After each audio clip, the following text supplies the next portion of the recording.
Hi there. Good morning and welcome to the Center of Being Dojo. How are you doing today? I am so happy to be here with you today, all of my fellow beings. Yes, what a wonderful day.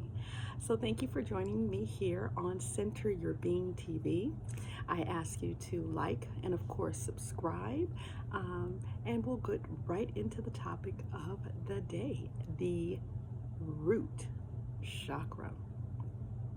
Yes, I'm very excited today to present to you about the root chakra. It is, of course, the first chakra in the chakra systems and is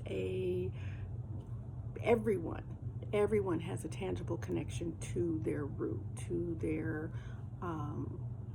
base experience. And so the root chakra really represents that intrinsic instinct in us. It represents the base of our cultivation, our familial and generational path. Can be discovered in the root chakra, and many of our stagnations that come out of our childhood and our adolescent development are housed within the root chakra. And so that's what we're going to talk about today, the root chakra. Again, my name is Mama Shah, and I am filming with you today from Center Your Being TV. I am here in the Center of Being Dojo, and I'm so excited to have this conversation with you and give you a little bit of insight on the root chakra. Okay? And of course, as per the custom of YouTube, please, I encourage you to hit like and, of course, subscribe to the channel so that we can continue to build our family of beautiful beings. Absolutely. And so let's go ahead on and dive right in. The root chakra. I am reading today from Chakra Anatomy. I read from Chakra Anatomy in a previous post, and I really like the website. They're really good at breaking down the information about the chakra system. If you're seeking any additional information about the chakra system, I encourage you to go online. There's a lot of wonderful resources, and I'm sure many of you know that are in this space. However, Chakra Anatomy, I just really like the way this particular website is set up, and I just enjoy the information that I find there. So I just wanted to put that out there, that I am reading content from their website. And so let us begin. The root chakra is the first chakra, and it's located at the base of the spine. It is the root of your being and establishes the deepest connections with your physical body, your environment, and the earth. This particular chakra is the most instinctual of all chakras. It is your survival center. Your fight and flight response is initiated from this chakra. This is your primal animal energy and nature. The energy of the root chakra allows us to harness courage, resourcefulness, and the will to live during trying times. It connects us with the spiritual energies of our ancestors, their challenges, and their triumphs. And this particular website would like us to know that the base chakra carries our ancestral memories, and basically, according to this website, everyone can have challenges and blockages within this particular chakra. Okay, so to just give you a little bit more of information about the first chakra, the Sanskrit name is Muladhara. The element is earth. The color is red, and as you can see today, I am here in my royal red finest to discuss this royal chakra. The shape is of a square. Let's see, the organ, the adrenal cortex, and we'll talk a lot about adrenals on this particular channel. Adrenal burnout is a very real thing, and it is part of what motivated my change in career, is that I had experienced adrenal burnout. And so the fact that this particular chakra is connected to that gland and that system, right on point. All right. So again, I encourage you to check out Chakra Anatomy. You'll learn that the herb connected to the root chakra is sage, the incense, cedar. Both of these are clarifying herbs. And so, interestingly enough, I'm sure many of us have seen people walk around with a sage stick. I've got one, let me see, I've got one here in the dojo, here on the altar. Let me reach back here. And so, why don't we go ahead on and clean up the space. I had to reach over here and grab my trusty lighter. Okay, so let's clean out the root chakra space. I'll clean out the space while we talk about the root chakra. How about that?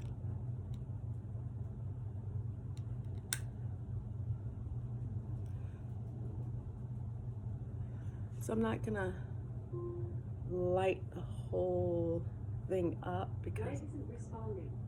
Please check its network connection and power supply. that would be my Alexa checking in. I think she heard me say something. But anyway, this is my sage, and I'm just gonna sage myself. Typically, before I have come on for the day, I've already saged myself, so I'm just allowing ourselves to all participate.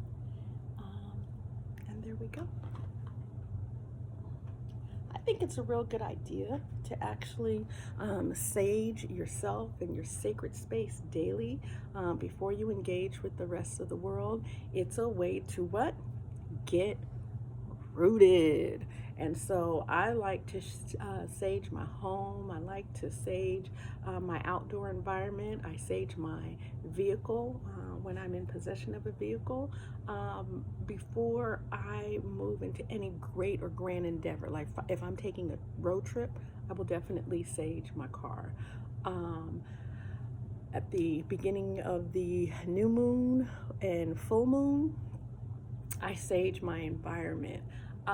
When I'm hosting a gathering, I tend to sage all of the dojo space, indoors and out. And all of that is for, yes, the purpose of cleaning the space, but also for the purpose of rooting and connecting me back to the space.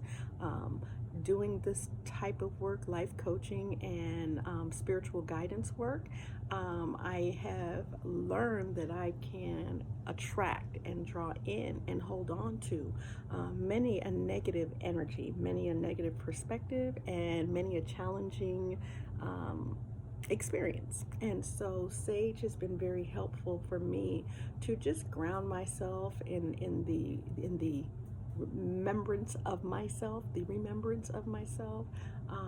in my fundamental values, and in my space of well-being.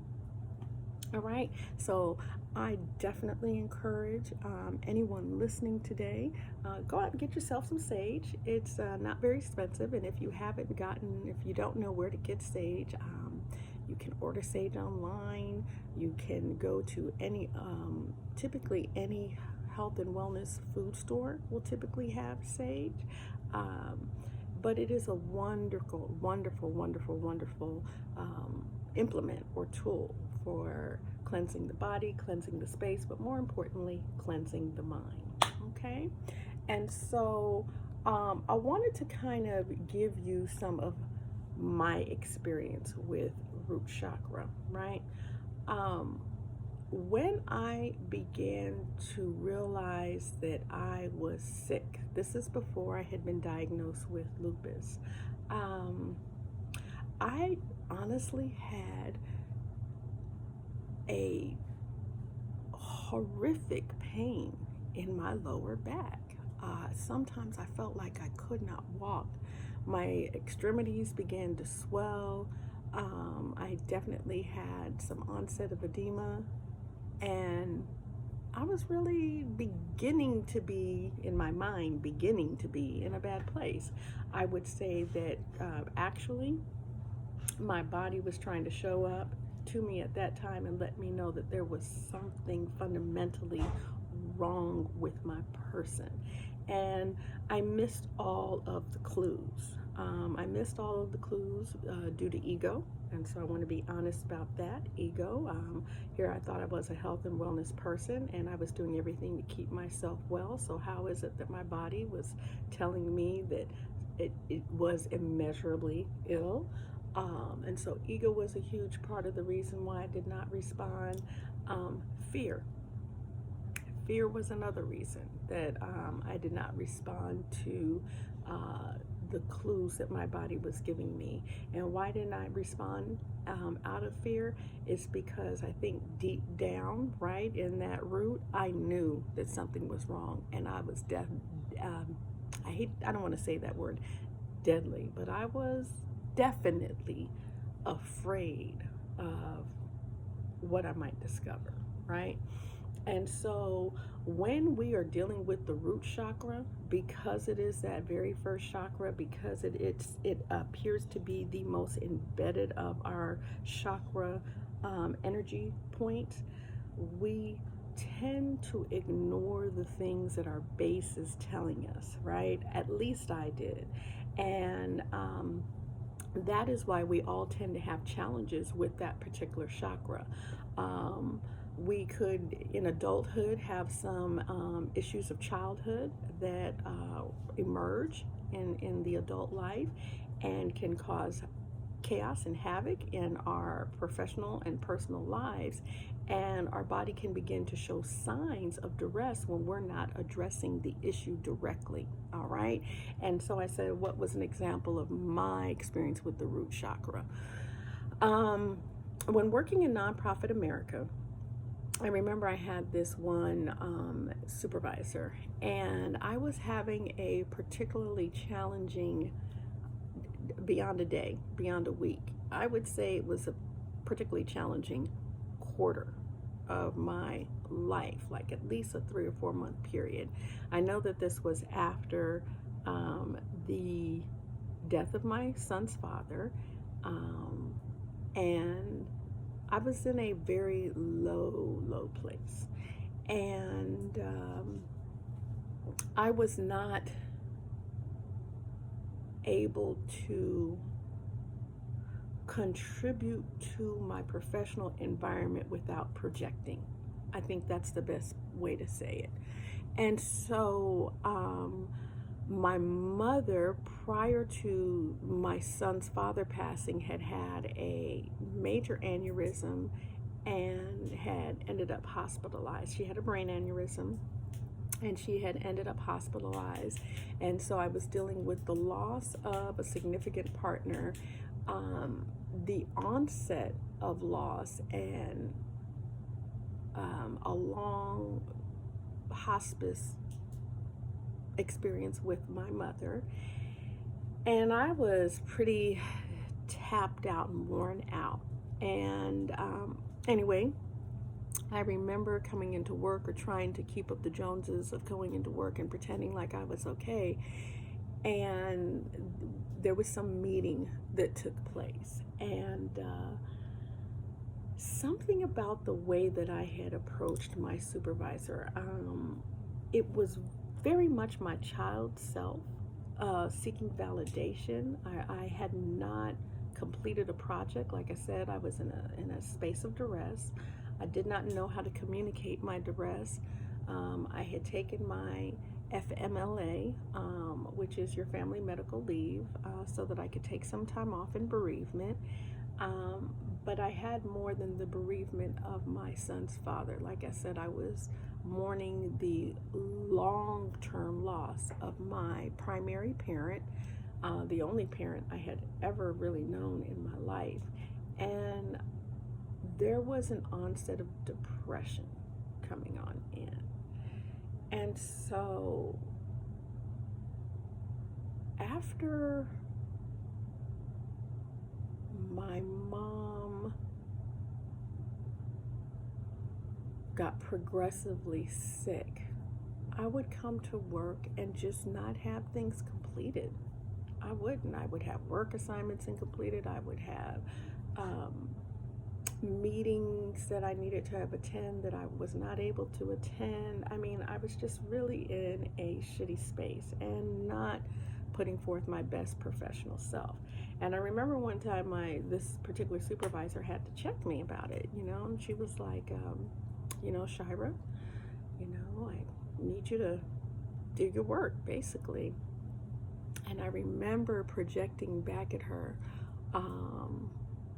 something around the line of, well, it's not my fault that, I'm the only organizer doing all of this stuff, or whatever it was, right? And she looked at me, and she pulled me aside. This was a woman of no color. And when I say this, I'm not in any way being racist. That is not at all what I intend. I'm just trying to describe black, brown, white people. And I don't know. I think that we all are one human race. So I'm challenged. I really do have some challenges and some difficulty when having a conversation, trying to describe an individual. So I say a person of no color, not with the intention of being racist, but with the intention of saying that person is white, for lack of a better term.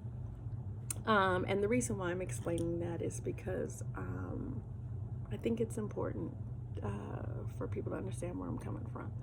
But anyway, I digress.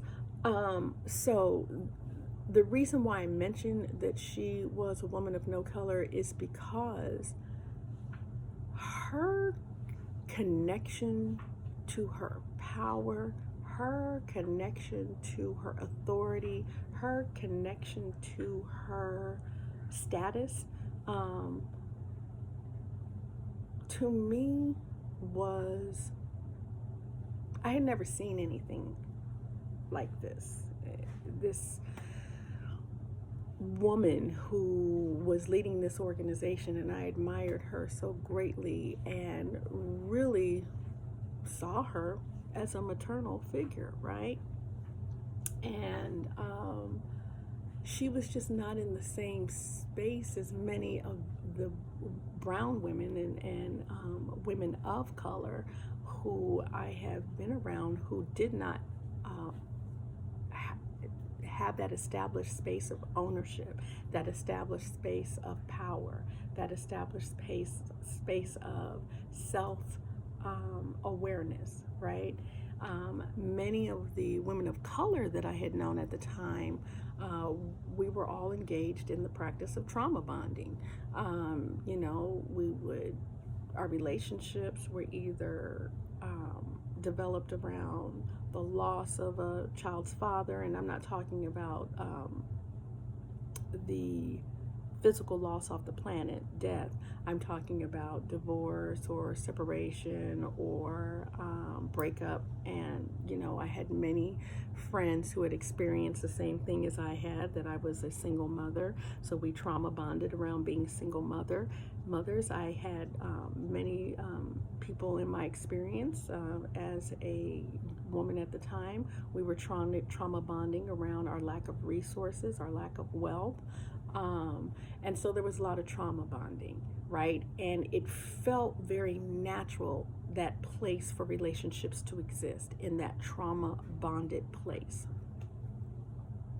I did not know until I had this conversation with this particular supervisor that trauma and trauma bonding is not the basis of a healthy relationship. The basis of a healthy relationship is authenticity and boundaries.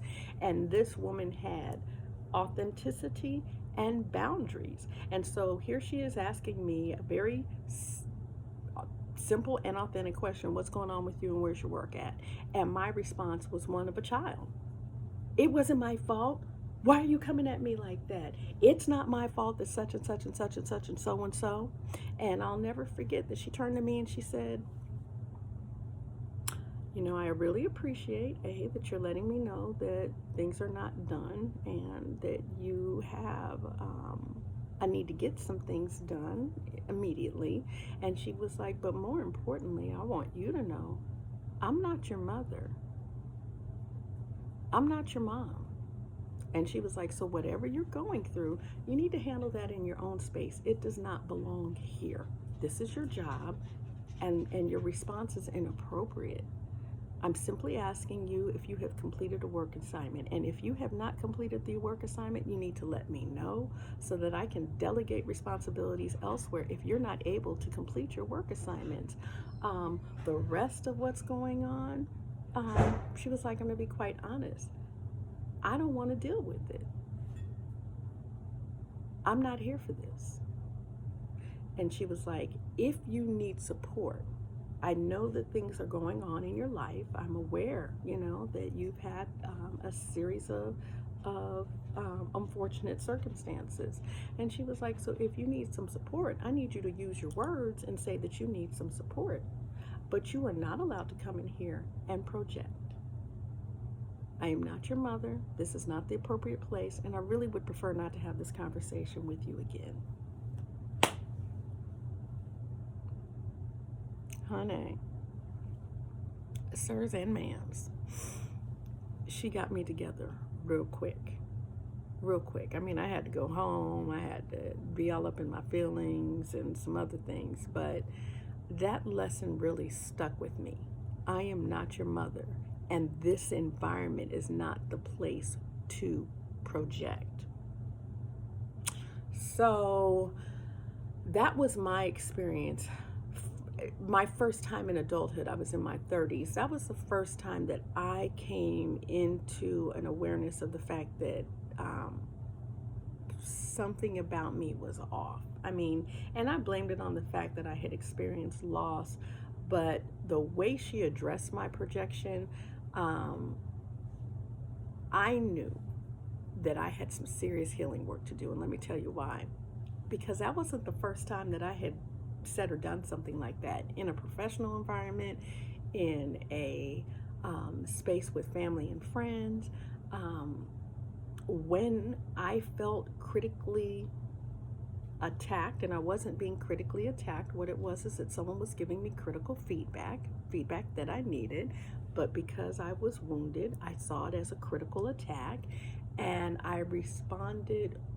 It wasn't even a response, I reacted, and my reaction was a projection.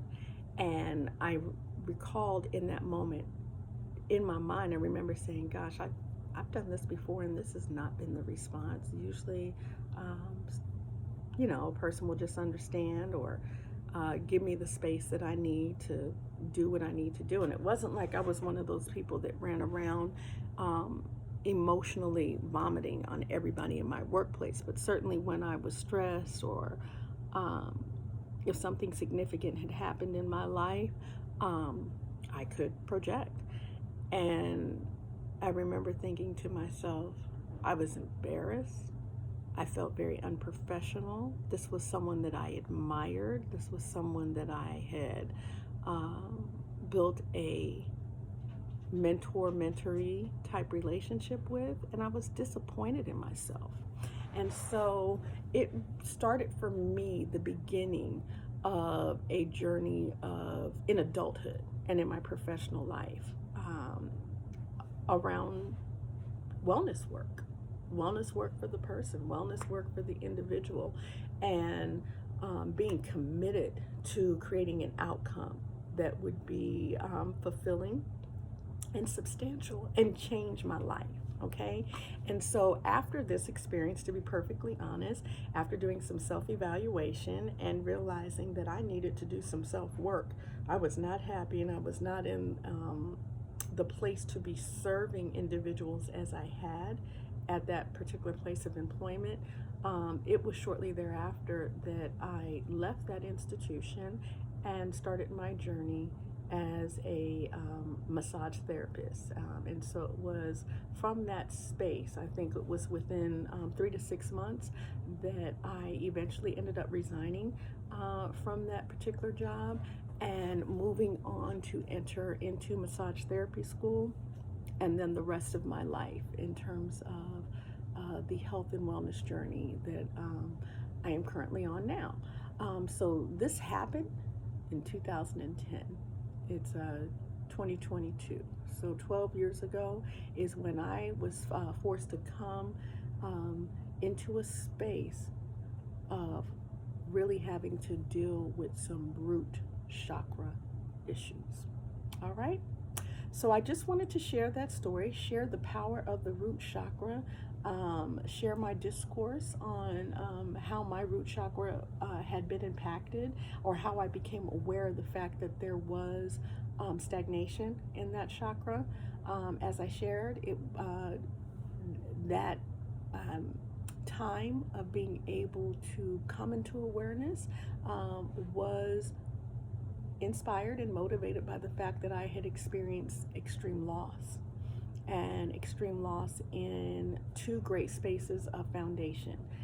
My mother had had her stroke. I don't think she had passed away at this time, but she had had a stroke, and my son's father had indeed passed away. So it was in between the time of his passing in 2007 and my mother's stroke in my mom had her stroke in 2005. Yeah, so from 2005 to 2007, I was having a lot of challenges. In 2007, after he passed, I had lost it. And there was some need to do some deep work.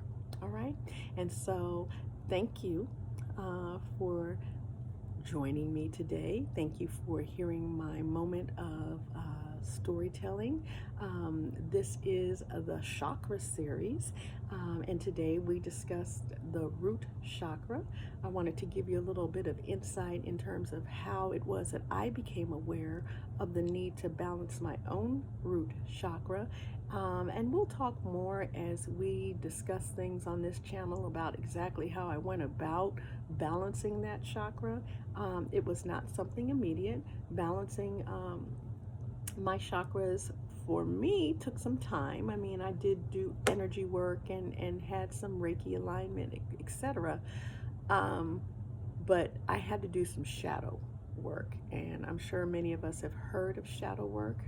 Shadow work for me was definitely can be housed in all of the chakras in terms of having to pull back the veil, pull back the cape, and pull back the curtain and really look at the content of our person. But for me, it definitely started in that root chakra when I was told I was acting like a petulant child, and it was time for me to grow up. So again, thank you so much. I appreciate you for joining me for this short installment about the root chakra. Again, this is Mama Shah coming to you from Center Your Being TV. Please, you can join me or find more information about Center of Being Bodywork and Dojo LLC by visiting us online at our website, www.centerofbeingdojo.com. You can also visit us on our Instagram at Center of Being Dojo and on our Facebook, Center of Being. I look forward to having more conversations, and I encourage you all to have a blessed and a wonderful day. Thank you so much for joining me. And remember, fellow beings, vitality begins here.